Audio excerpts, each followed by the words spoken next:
Hey Paws Squad, so this video is about how I started Shadowverse and why, and what my old Shadowverse story used to be, and a bunch of sneak peeks. I'm going to be presenting a scratch project that I made in it. I'm going to link the scratch project in the description and or the comments, but otherwise, please do enjoy this video.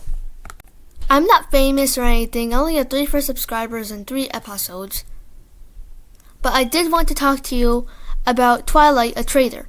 And one of the other reasons that it took me so long to publish was because of an Apex expedition. So, do not get me wrong, an Apex expedition is my most viewed and liked video yet. But remember how Dusky briefly mentioned at the beginning the secret of the Wildcats? Yeah, that was part of the original storyline plot.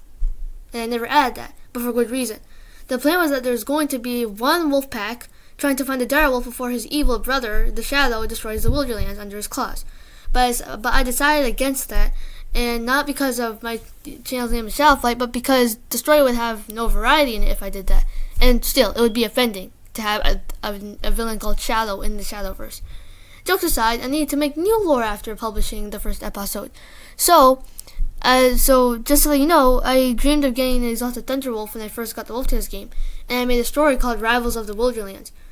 So some of the Shadowverse Saga's characters like Diamond Heart came from there.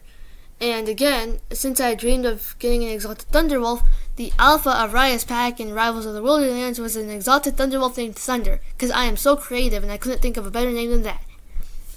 Anyways, Diamond Heart in Shadowverse was inspired by Whisperflight, who's the daughter of Raya and Thunder in the Rivals of the Wildlands.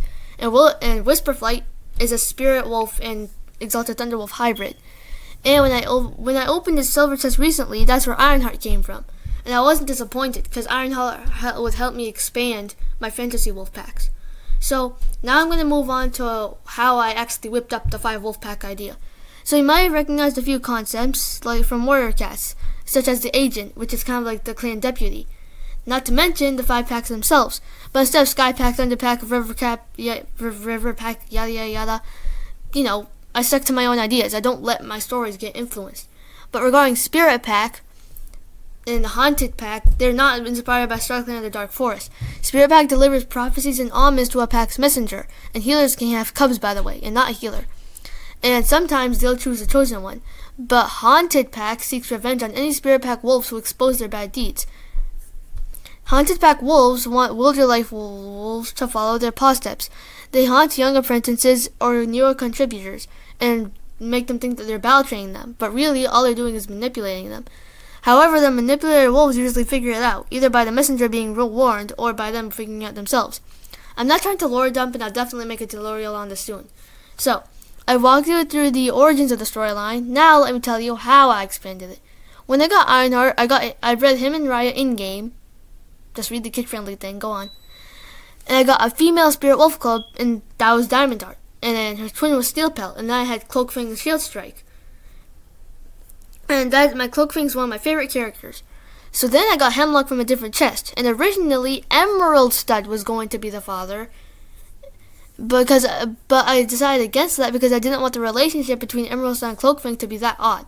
And I have another reason for changing my original Emerald Stud plan too. So Cloakfang is suspicious of Emerald Stud, but Emerald Stud is young, so everyone assumes he has big cub dreams. So even though Cloakfang is right, it's hard to convince everything. And one more thing. So I got a comment on one of my posts saying that Twilight should not escape.